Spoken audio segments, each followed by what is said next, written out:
আল্লাহর পয়গম্বর বলেন কবরের আযাব থেকে মুক্তি পাওয়ার জন্য আল্লাহর কাছে দোয়া করো, প্রার্থনা করো। কারণ কবরের আযাব বড় ভয়ঙ্কর, বড় ভয়ঙ্কর, বড় ভয়ঙ্কর।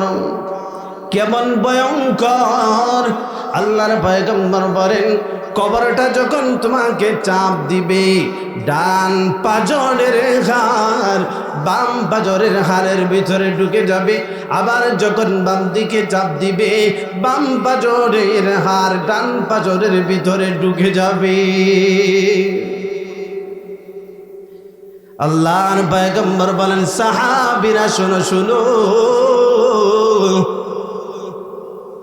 তবে যারা আল্লাহর নেককার বান্দা রয়েছেন তাদের যখন মরণের সময় হয়ে যায়, যারা নামাজ পড়ে, রোজা রাখে, কোরআন সুন্নাহ মোতাবেক জীবনটাকে পরিচালনা করে, যারা আল্লাহর নেককার বান্দা, যারা আল্লাহর নেককার বান্দি, তাদের যখন মরণের সময় হয়ে যায়, দুনিয়া থেকে বিদায় নেওয়ার সময় হয়ে যায়, ও মুসলমানি বান্দার, আমার পয়গম্বর বলেন সূর্যের চাইতে, সূর্যের আলোর চাইতে আরো বেশি আলো, সুবহানাল্লাহ বলে, এমন আলো বিশিষ্ট এক দল ফেরেশতা আসমান থেকে পৃথিবীতে আগমন করেন। একদল ফেরেশতা পৃথিবীতে আগমন করে। অন্য বর্ণনায় বলা হয়েছে প্রায় 500 ফেরেশতা আগমন করে। সুবহানাল্লাহ। আগমন করে কেন আগমন করে? আল্লাহু আকবার কবীরা। আল্লাহর নেককার বান্দাকে মারহাবা, আহলান সাহলান মারহাবা অভ্যর্থনা জানানোর জন্য আল্লাহর পক্ষ থেকে তারা পৃথিবীতে আগমন করে। রজব শাবান বরকত দাও, রমজান মাসে গুনাহ ছড়াও। রজব শাবান বরকত দাও, রমজান মাসে গুনাহ ঝরাও। সপ্তা জোড়ে বরকত দাও, সপ্তা জোড়ে বরকত দাও। জুমার দিনে থেকে গুনাহ ঝরাও। লা ইলাহা ইল্লাল্লাহ, লা ইলাহা ইল্লাল্লাহ, লা ইলাহা ইল্লাল্লাহ। আমার কাবা বাংটেলে,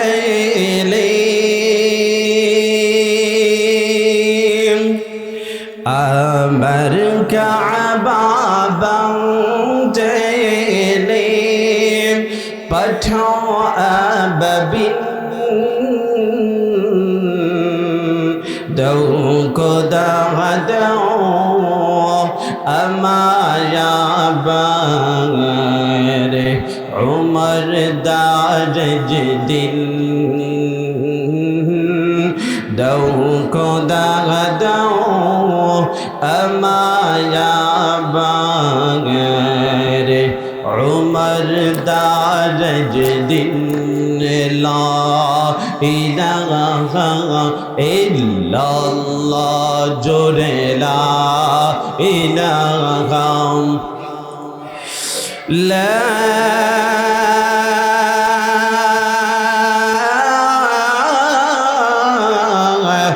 ইলাহা ইল্লাল্লাহ মুহাম্মাদুর রাসূলুল্লাহ সাল্লাল্লাহু আলাইহি ওয়াসাল্লাম। রয়াপুর আদর্শ গ্রাম উত্তরপাড়ার সকল মুর্দেগানদের ইসারে সাবুগুলোকে চতুর্থ বার্ষিক ইসলামী সুন্নি মহাসম্মেলনের চলমান অধিবেশনের সম্মানিত সভাপতি সাহেব, আমার সামনে উপবিষ্ট আল্লাহ পাকের আশিকিন শাকিরিন জাকিরিন মুহিব্বিন মুরব্বিয়ানে আযম, মহান আল্লাহ পাক রব্বুল আলামিনের আলিশান দরবারে লাখো কোটি শুকরিয়া জ্ঞাপন করছি যে মহান রব্বুল আলামিন এই মুহূর্তে দুনিয়ার সমস্ত মানুষ থেকে যাচাই বাছাই তথা নির্বাচন করে রব্বুল আলামিন আমাদেরকে দয়া করে, মায়া করে, মহব্বত করে আল্লাহ সুবহানাহু ওয়া তাআলা এই মজলিসের মধ্যে আসার, বসার, শোনার তৌফিকটুকু দান করেছেন। এজন্য আপনারা সবাই খুশি না বেজার, হৃদয়ের সবটুকুন ভালোবাসা উজাড় করে সমবেত কণ্ঠে ঈমান দীপ্ত আওয়াজ দিয়ে সকলে সম্মিলিতভাবে মাওলাই কারীমের দরবারে জবান করে কালিমাতুশ শুকুর আদায় করছি। সকলে পড়ি আলহামদুলিল্লাহ। সাথে সাথে লক্ষ কোটি দুরুদ ও সালাম পেশ করছি আকায়ে নামদার, তাজদারে মদিনা, জিগর গোশায়ে আমেনা, নবিয়্যুনা হাবিবুনা শফিউনা সাইয়্যিদুনা মুহাম্মদুর রাসূলুল্লাহ সাল্লাল্লাহু আলাইহি ওয়াসাল্লাম। সম্মানিত উপস্থিতি, আমি আপনাদের সম্মুখে মানবতার মুক্তির সনদ মহাগ্রন্থ আল কোরআন থেকে সূরাতুল জুমআর ৮ নম্বর আয়াত কারিমা তেলাওয়াত করেছি এবং আমার আপনার নবী, বিশ্ব নবী, হায়াতুন নবী, জিন্দা নবী, রাসূল আরব মুহাম্মদুর রাসূলুল্লাহ সাল্লাল্লাহু আলাইহি ওয়াসাল্লামের অসংখ্য অগণিত বাণী পবিত্র হাদিস শরীফ থেকে ছোট্ট একখানা হাদিস কারিমা তেলাওয়াত করেছি। আল্লাহ রাব্বুল আলামিন যেন উক্ত আয়াত এবং হাদিসকে সামনে রেখে কোরআন এবং হাদিসের সমন্বয়ে আমলের নিয়তে আমি গুনাহগারকে আপনাদের সম্মুখে কিছু কথা বলার এবং আপনাদেরকে আল্লাহ শোনার মতো তৌফিক যেন দান করেন। সকলে পড়ি আমিন। ওয়ামা তৌফিকি ইল্লা বিল্লাহ। সম্মানিত উপস্থিতি, যেহেতু মাইকের সমস্যার কারণে, কারেন্টের সমস্যার কারণে এমনিতেই আমাদের অনেক সময় বিনষ্ট হয়ে গেছে, এজন্যে কোনো ধরনের ভূমিকায় প্রবেশ না করে সরাসরি আমরা মূল আলোচনায় প্রবেশ করি। লক্ষ্য করে দেখেন, পৃথিবীতে যত বিষয় রয়েছে প্রতিটা বিষয় নিয়ে মানুষের মধ্যে মতবিরোধ আছে, ইখতিলাফ রয়েছে, মত পার্থক্য রয়েছে। কথা বলেন ঠিক না বেঠিক? কিন্তু মুসলমান এমন একটা বিষয় রয়েছে যেই বিষয় নিয়ে মানুষের মধ্যে কোনো ধরনের ইখতিলাফ নাই, সেটা হচ্ছে মানুষের মৃত্যু। কথা বলেন ঠিক না বেঠিক? মৃত্যু সম্পর্কে মানুষের মধ্যে কোনো ইখতিলাফ নাই, চাইছে মুসলমান হোক, অমুসলমান হোক, হিন্দু হোক, খ্রিস্টান হোক, বৌদ্ধ হোক, যে কোনো ধর্ম বা যে কোনো বর্ণের হোক না কেন, প্রতিটা মানুষ বিশ্বাস করে যে অবশ্যই তাকে মৃত্যুর শান একদিন না একদিন আস্বাদন করতে হবে। কথা কোন ঠিক না বেঠিক? মৃত্যু সম্পর্কে মুসলমান ইমানদার মৃত্যু থেকে বাঁচার যেমন কোনো উপায় নেই, মৃত্যুর হাত থেকে বাঁচার যেমন কোনো উপায় নেই, ঠিক তেমনি ভাবে মৃত্যু থেকে পলায়ন করারও কোনো সুযোগ নাই। মৃত্যু সম্পর্কে মানুষের এই বিশ্বাস তার মূল কারণ হচ্ছে আমি বলেন আর আপনি বলেন প্রতিটা মানুষ তার বাস্তব অভিজ্ঞতা সমাজের মধ্যে প্রতিনিয়ত দেখতেছে। কথা কোন ঠিক কিনা? সমাজে প্রতিনিয়ত মানুষ মারা যাচ্ছে, এই বাস্তব অভিজ্ঞতা দেখে আমরা বিশ্বাস করি। তবে আমরা মুসলমান। কথা বলেন আমরা কি?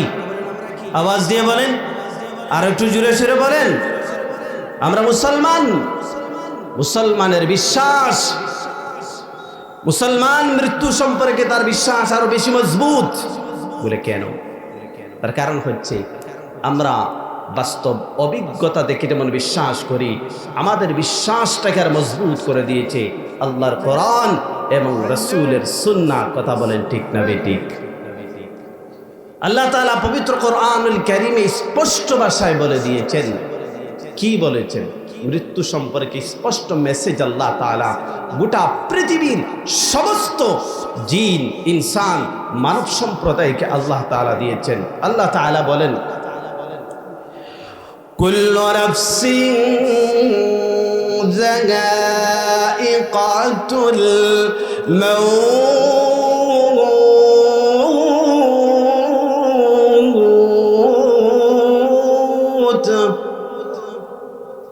আল্লাহ তাআলা বলেন প্রত্যেকটা প্রাণীকেই তার মৃত্যুর স্বাদ গ্রহণ করতে হবে। সুবহানাল্লাহ। বিশ্বাস করেন কি করেন না? আল্লাহ বলেন কুল্লু নাফস, প্রতিটা প্রাণী যার মধ্যে প্রাণ রয়েছে তাকে মৃত্যুর স্বাদ গ্রহণ করতে হবে। চাই সে মানব হোক আর দানব হোক, মানুষ হোক অথবা দানব হোক, নবী হোক, গৌস হোক, কুতুব হোক, আবদাল হোক, যাই হোক না কেন, যার অন্তরে প্রাণ রয়েছে অবশ্যই অবশ্যই তাকে মৃত্যুর স্বাদ গ্রহণ করতে হবে। আওয়াজ দিয়ে বলেন ঠিক কিনা? মুসলমান মানুষ মৃত্যুবরণ করবে, জিনরাও মৃত্যুবরণ করবে, ফেরেশতারা মৃত্যুবরণ করবে। এমনকি চারজন স্পেশাল ফেরেশতা, হযরত মিকাইল তিনিও মৃত্যুবরণ করবেন, হযরত ইসরাফিল তিনিও মৃত্যুবরণ করবেন, হযরত জিবরাইল তিনিও মৃত্যুবরণ করবেন, এমনকি হযরত আজরাইল তিনিও মৃত্যুবরণ করবেন। মুসলমান শুধু তাই না, একদিন মৃত্যু হয়ে যাবে। সুবহানাল্লাহ। থাকবেন কে? কথা বলেন। আল্লাহ। থাকবেন কে? আল্লাহ। কুল্লু মান আলাইহা ফান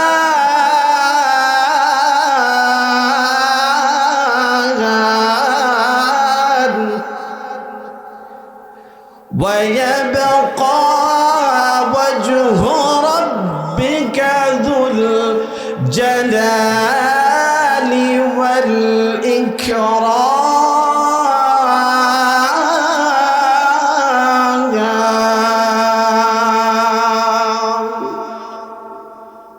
আল্লাহ তাআলা সূরা রহমানের 26 এবং 27 নম্বর আয়াতের মধ্যে বলেন, ভূপৃষ্ঠে যা কিছু রয়েছে সব ধ্বংস হয়ে যাবে, অবিনশ্বর হচ্ছেন একমাত্র আমার আল্লাহ। আর জুড়ে বলেন সব কিছুর মালিক কে? আল্লাহ আমার রব, এই রবি আমার সব। ঠিক না? আল্লাহ আমার রব, এই রবি আমার সব। দমে দমে তনু মনে তারি অনুভব। আল্লাহ আমার রব, এই রবি আমার সব। দমে দমে তনু মনে তারি অনুভব। আল্লাহু আকবার। তাহলে সবাই মৃত্যুবরণ করবে, এটা বিশ্বাস করেন কি করেন না? আল্লাহ তাআলা সূরা নিসার ৭৮ নম্বর আয়াতের মধ্যে আল্লাহ তাআলা বলেন যে যারা মৃত্যু থেকে বাঁচার চেষ্টা করো, আল্লাহ তাদেরকে মেসেজ দিচ্ছেন, ভালো করে শুনো মুসলমান, মৃত্যু থেকে দুনিয়াতে বাঁচার জন্য কত কলা কৌশল আমরা অবলম্বন করি, কত চেষ্টা করি, কথা কোন ঠিক কিনা? আল্লাহ তাআলা বলেন আইনামা তাকুনু ইউদরিকুমুল মাউত ওয়ালাউ কুনতুম ফি বুরুজিম মুশাইয়াদা। তুমি যেখানেই অবস্থান করো না কেন, তুমি যে জায়গায় থাকো না কেন, তুমি যদি সুদৃঢ় দুর্গের ভিতরে অবস্থান করো, সেখানেও মৃত্যু তোমাকে পাকড়াও করবে, কথা বলেন ঠিক কিনা? দুনিয়ার মুসলমান ইমানদার,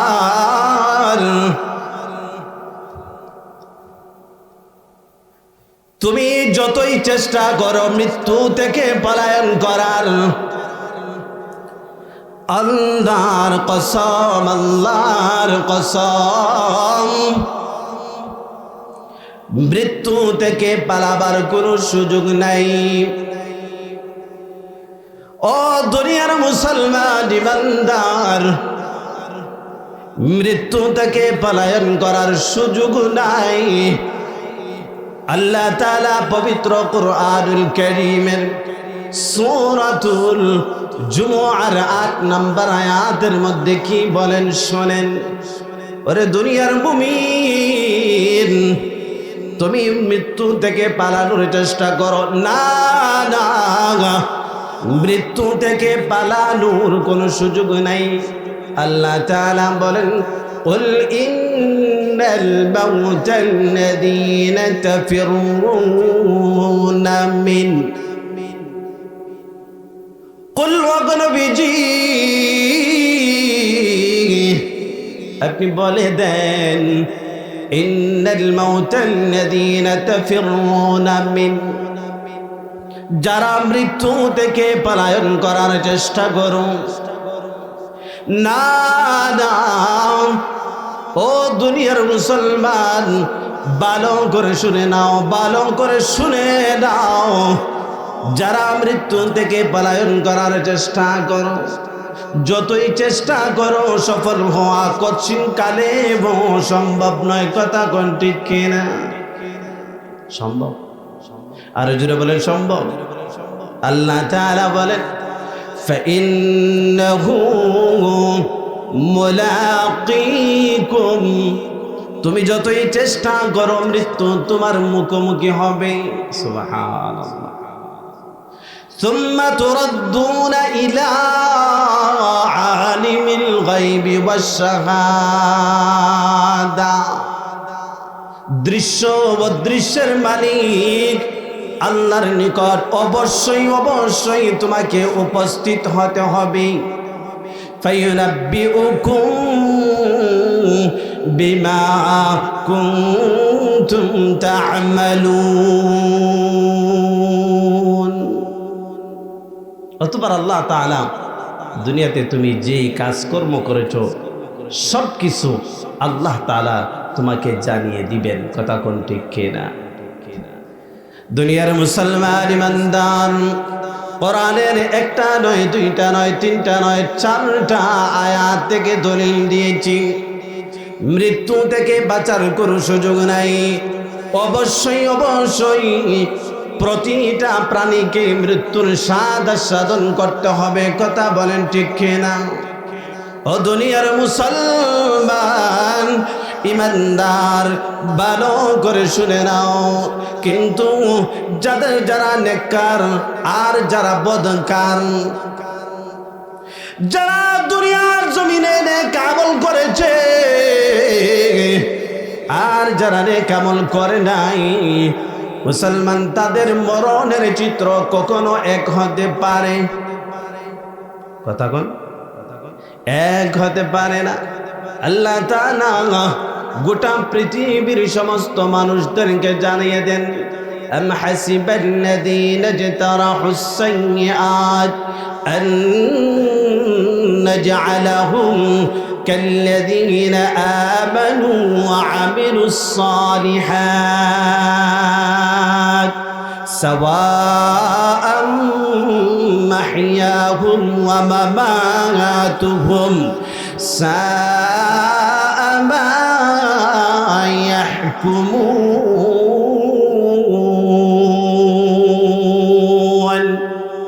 রব্বুল আলামিন বলেন, দুষ্কৃতিকারীরা তারা মনে করে জীবন এবং মরণের ক্ষেত্রে আমি আল্লাহ যারা নেক আমল করে, যারা ঈমান এনেছে, নেক আমল করেছে, আমল সালেহা করে, তাদের সাথে মরণের সময় যে আচরণ করব, দুষ্কৃতিকারীরা, পাপাচারীরা যারা গুনাহ করে তারাও যদি মনে করে আমি তাদের সাথে তেমন আচরণ করব, আল্লাহ বলেন তাদের চিন্তা কতই না গো।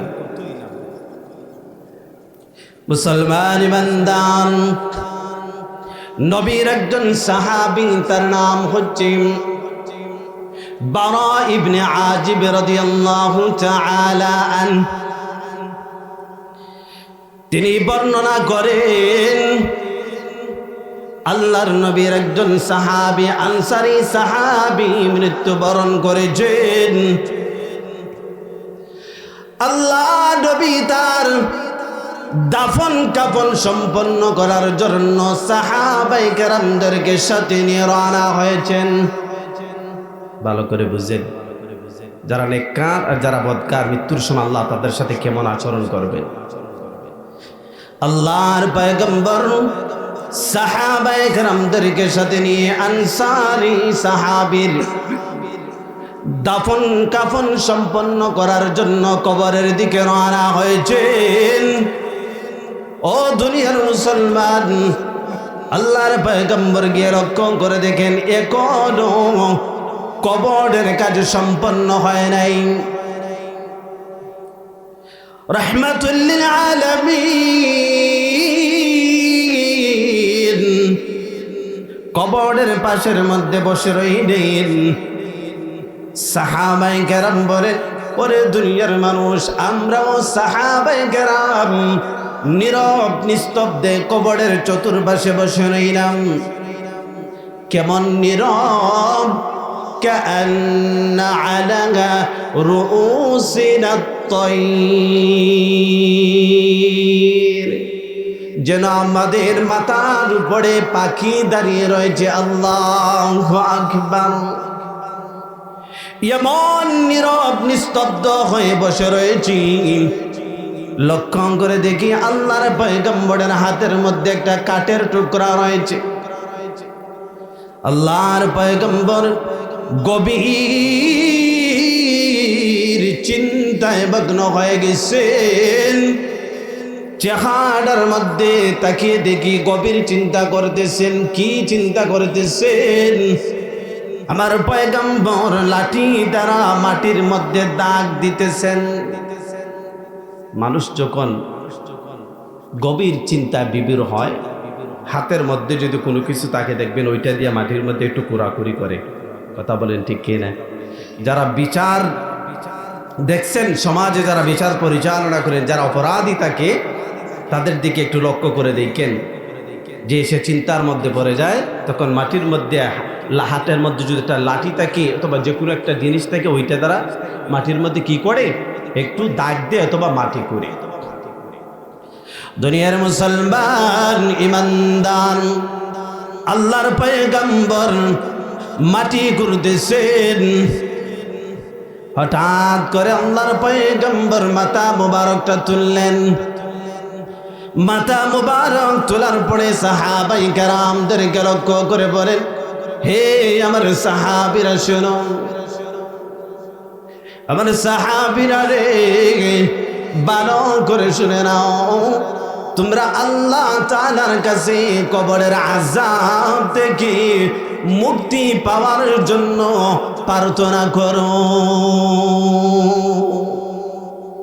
সাহাবীরা বলেন, আল্লাহর পয়গম্বর দুইবার তিনবার কথাটা বললেন। আল্লাহর পয়গম্বর বলেন, কবরের আযাব থেকে মুক্তি পাওয়ার জন্য আল্লাহর কাছে দোয়া করো, প্রার্থনা করো। কারণ কবরের আযাব বড় ভয়ঙ্কর, বড় ভয়ঙ্কর, বড় ভয়ঙ্কর। কেমন ভয়ঙ্কর?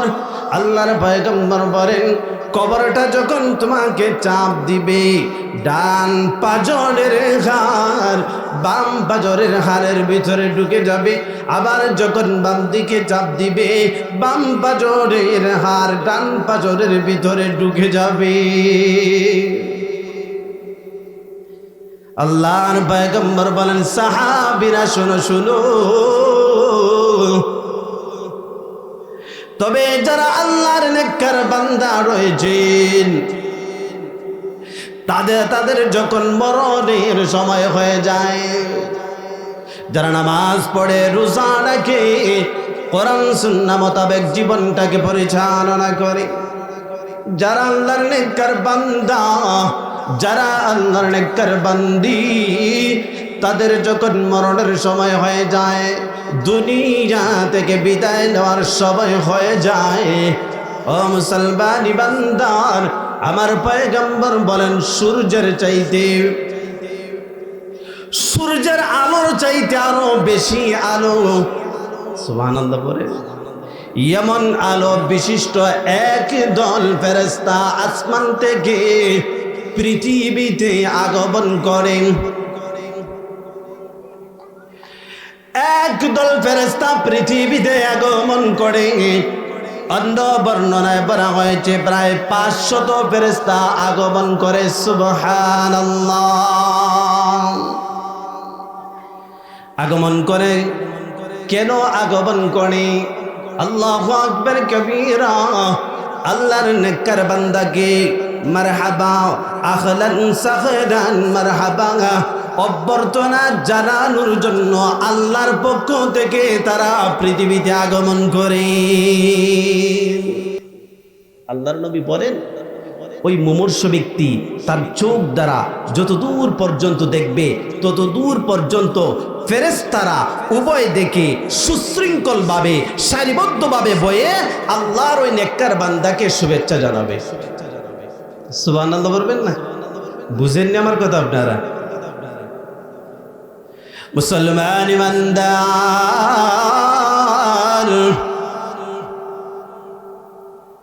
অতঃপর মালাকুল মউত আজরাইল আলাইহিস সালাতু ওয়াস সালাম আগমন করেন। চিনেননি মালাকুল মউতকে? মালাকুল মউত আজরাইলকে চিনেন?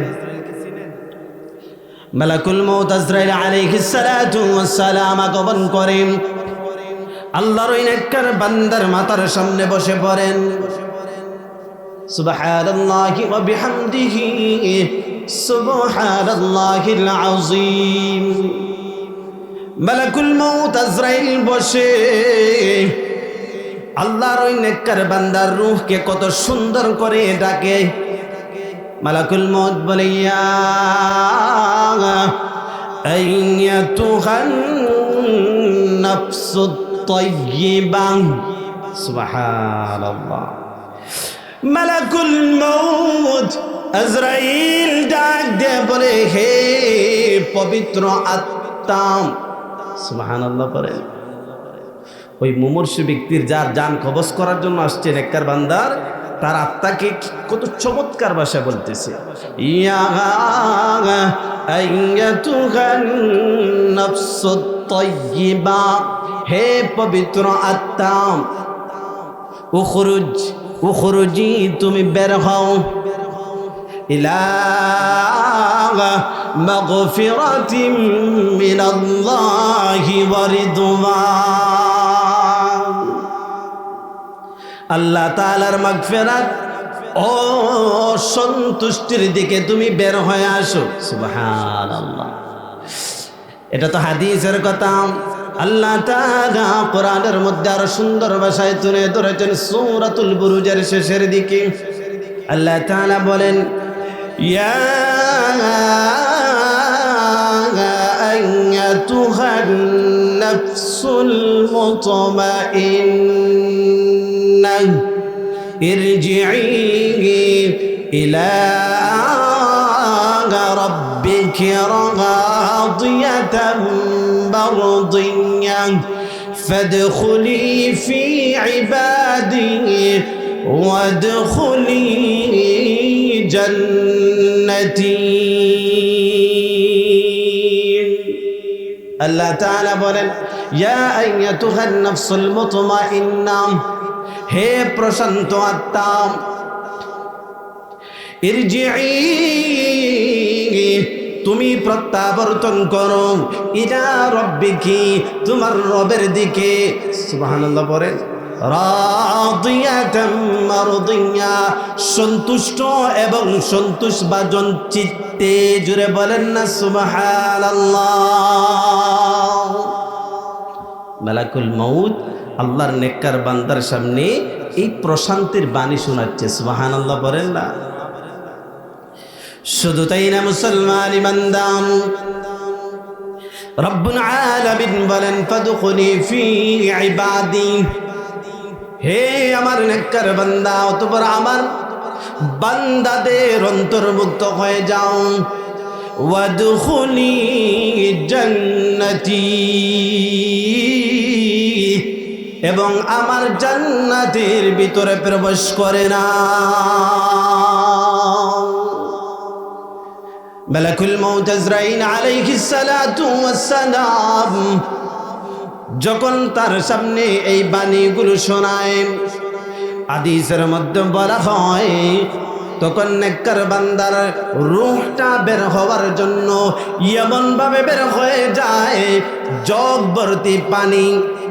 ভর্তি পানির যদি জগের মুখা খুলে দেওয়া হয় মুহূর্তের মধ্যেই পানি পড়ে যায় ঠিক তেমনি ভাবে মালাকুল মউত যখন নেককারের জানটা কবজ করার জন্য নির্দেশ দেয় সাথে সাথে খুবই সহজভাবে নেককার বান্দার জান বের হয়ে যায়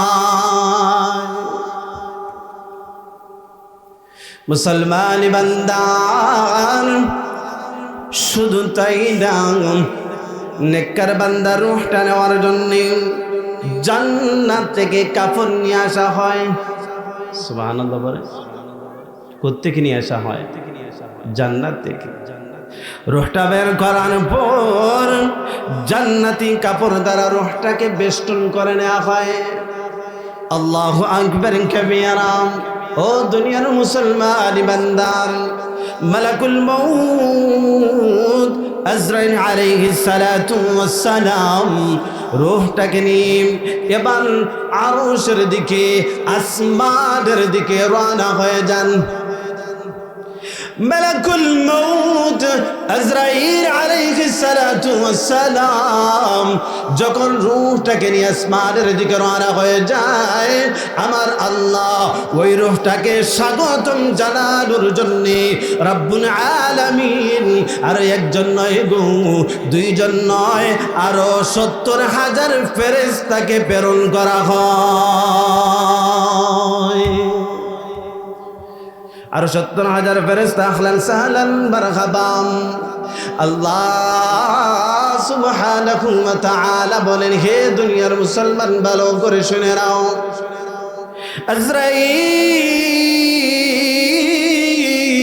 আজরাইল পবিত্র রূহ কানা নিয়ে আসমানের দিকে যাচ্ছেন প্রতিমধ্যে ফেরেশতাদের সাথে সাক্ষাৎ ফেরেশতারা বলেন হো ভাই আজরাইল ও ভাই আজরাইল কি এমন জিনিস তুমি নিয়ে যাচ্ছ মালাকুল মউত বলে শোনো শুনো এটা হচ্ছে আল্লাহর নেককার বান্দার পবিত্র রূহ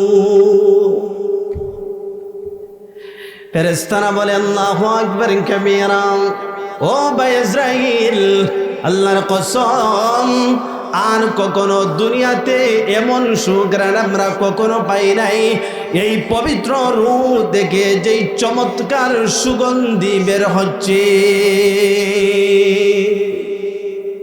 এমন ঘ্রাণ আর আমরা আল্লাহর জমিনে কখনো পাই নাই জুড়ে বলেন না সুবহানাল্লাহ মুসলমান ইমানদার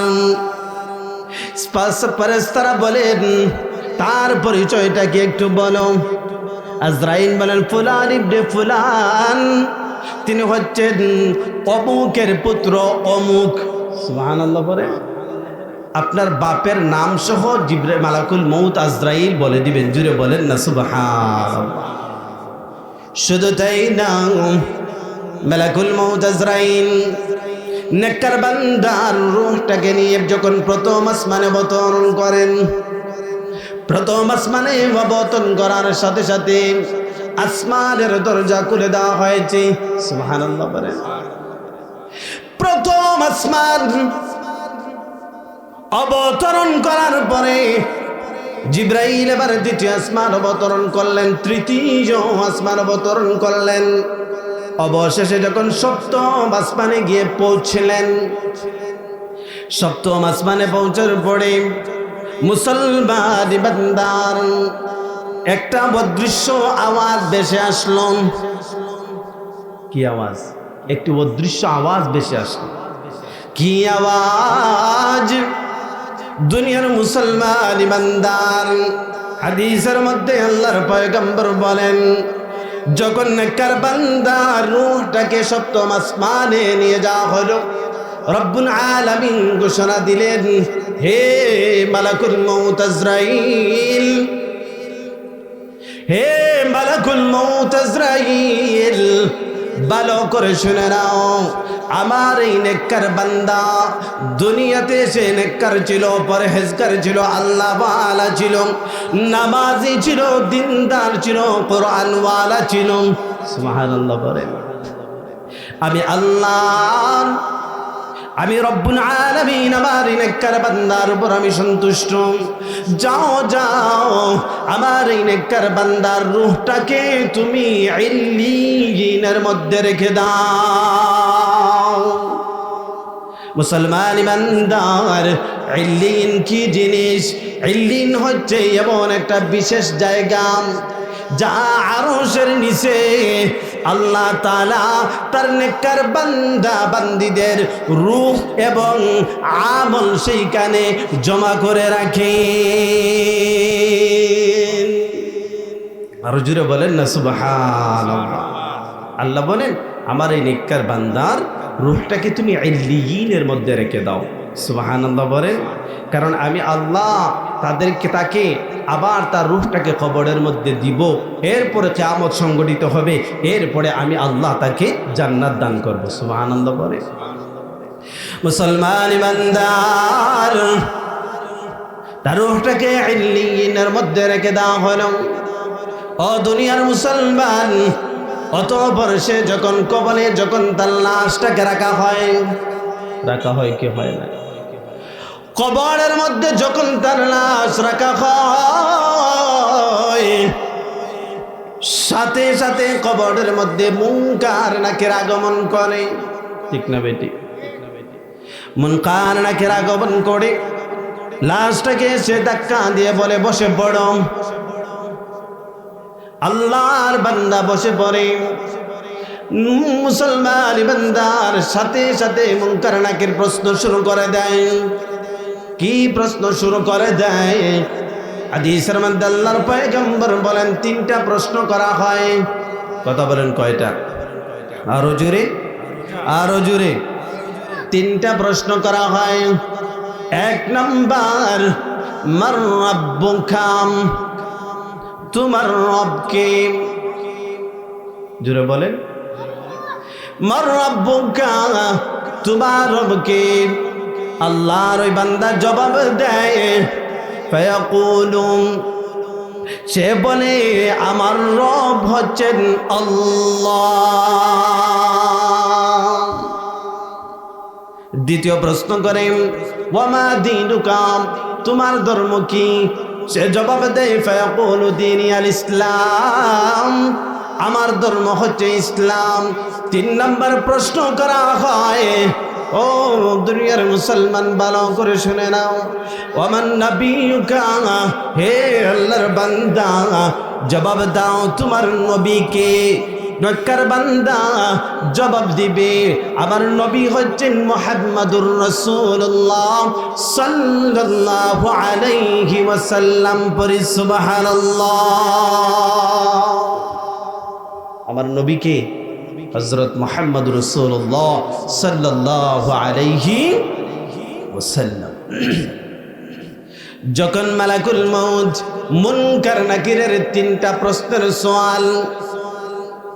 সওয়ালের জবাব দিয়ে দিবে, নেককার বান্দা যখন প্রতিটা প্রশ্নের জবাব দিয়ে দিবে, তখন আরশ আজিম থেকে আল্লাহ সুবহানাহু ওয়া তাআলা মুনকার নাকির ফেরেশতাকে বলবেন, তোমরা থামো। জুড়ে বলেন না সুবহানাল্লাহ। আল্লাহু আকবার কাবীরা। হাদিসের মধ্যে আল্লাহর পয়গম্বর বলেন, অদৃশ্য একটা আওয়াজ তখন বেশি উঠবে, ফায়ুনাদি মুনাদিম মিনাস সামা,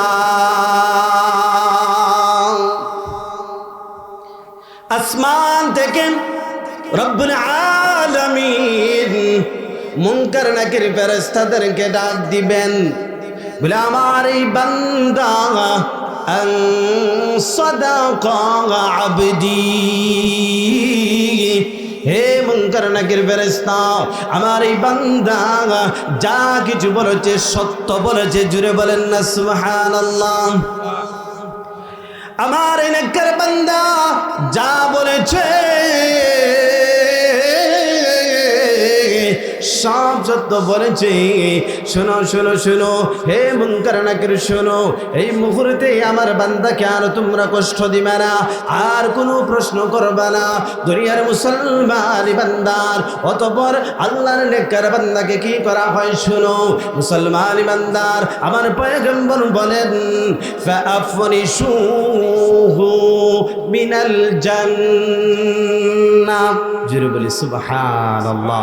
তখন আল্লাহর পয়গম্বর বলেন, যখন জান্নাতীরা যখন মুনকার নাকির ফেরেশতা বলবে, আল্লাহ তাআলা বলবেন যে না, আর কোনো প্রশ্ন তাকে করা যাবে না। কি করো? আল্লাহ বলবেন, এখন আমার এই বান্দাকে তোমরা জান্নাতের পোশাক পরিয়ে দাও। রব্বুল আলামিন আল্লাহর পয়গম্বরকে বলেন যে প্রথমে বলে ফাআফরিশু বিল জান্নাহ, তোমরা কি করো, আমার এই নেককার বান্দার জন্য কবরের মধ্যে জান্নাতি বিছানা তৈরি করে দাও। আর একটু জোরে বলেন না সুবহানাল্লাহ। প্রত্যেক একটু জিকির করি, লা ইলাহা ইল্লাল্লাহ, লা ইলাহা লা ইলাহা ইল্লাল্লাহ, লা ইলাহা ইল্লাল্লাহ, জোরে লা ইলাহা ইল্লাল্লাহ, লা ইলাহা ইল্লাল্লাহ, লা ইলাহা লা ইলাহা ইল্লাল্লাহু মুহাম্মাদুর রাসূলুল্লাহ সাল্লাল্লাহু আলাইহি ওয়াসাল্লাম। মুসলমান বান্দার আল্লাহর পয়গম্বর রাহমাতুল লিল আলামিন বলেন, ফাআফরিশুহু বিনাল জান্নাহ, হে ফেরেশতারা আল্লাহর এই বান্দাকে এই মুহূর্তে তোমরা তার কবরের মধ্যে জান্নাতের বিছানা তৈরি করে দাও। ওয়া আলবিসুহু মিনাল জান্নাহ, অতঃপর তাকে জান্নাতের পোশাক তোমরা পরিধান করাও। জুড়ে বলেন না সুবহানাল্লাহ। ওয়াফতাহু লাহু বাবান ইলাল জান্নাহ, আল্লাহ তাআলা বলেন, হে দুনিয়ার মুসলমান বান্দার, অতঃপর ফেরেশতাদেরকে নির্দেশ দেওয়া হয়, আল্লাহর এই নেককার বান্দার কারণে তোমরা তার জন্য জান্নাতের প্রতিটা দরজা খুলে দাও। জান্নাতের দরজাগুলো তোমরা করে দাও, যাতে করে আমার এই নেককার বান্দা কবরের মধ্যে বসে জান্নাতের সুগন্ধি গ্রহণ করতে পারে। জান্নাতের ভিতরে যে হাওয়া রয়েছে, জান্নাতের যে বাতাস রয়েছে, আমার এই নেককার বান্দা যেন কবরে বসে বসে জান্নাতের সুগন্ধি এবং জান্নাতের বাতাস গ্রহণ করতে পারে। বলি সুবহানাল্লাহ। মুসলমান ইমানদার, তোমার আল্লাহ নেককার বান্দা কবরের মধ্যে বসে থাকবে, হঠাৎ করে লক্ষ্য করে দেখবে এবার একজন সুন্দর, অত্যন্ত সুন্দর সুশ্রী চেহারাম, আল্লাহু আকবার কবীরা, উত্তম পোশাক পরিহিত অবস্থায় এমন সুগন্ধি ব্যবহার করেছে যার কোনো তুলনা হয় না, এমন একজন ব্যক্তি তার সামনে উপস্থিত, এসে বলতেছে, ও আল্লাহর নেককার বান্দা, আল্লাহর পক্ষ থেকে সুসংবাদ গ্রহণ করো, আল্লাহর পক্ষ থেকে সুসংবাদ গ্রহণ করো সেই দিনের জন্য, তোমার আজকের জন্য, সেই দিন যেই দিনের আল্লাহ তোমাকে প্রতিশ্রুত দিয়েছিলেন, ওয়াদা করেছিলেন, তোমাদের সাথে রব্বুল আলামিন প্রতিশ্রুতি দিয়েছিলেন, আজকে হচ্ছে তোমার জন্য সেই দিন। মুসলমান বান্দার, আল্লাহর নেককার বান্দা ওই ব্যক্তিকে দেখার পরে সে বলবে, ও ভাই, আগে তোমার পরিচয়টা একটু দাও, কে তুমি, কে তুমি, কে তুমি, তোমার পরিচয়টা একটু দাও। ও দুনিয়ার মুসলমান বান্দার, তখন এই ব্যক্তি ডাক দিয়ে বলবে, পাগল হওয়ার কোনো বিষয় নয়, শান্ত হও, আমি অন্য কেউ নয়, আমি অন্য কেউ নয়, আমি হচ্ছি তোমার নেক আমল।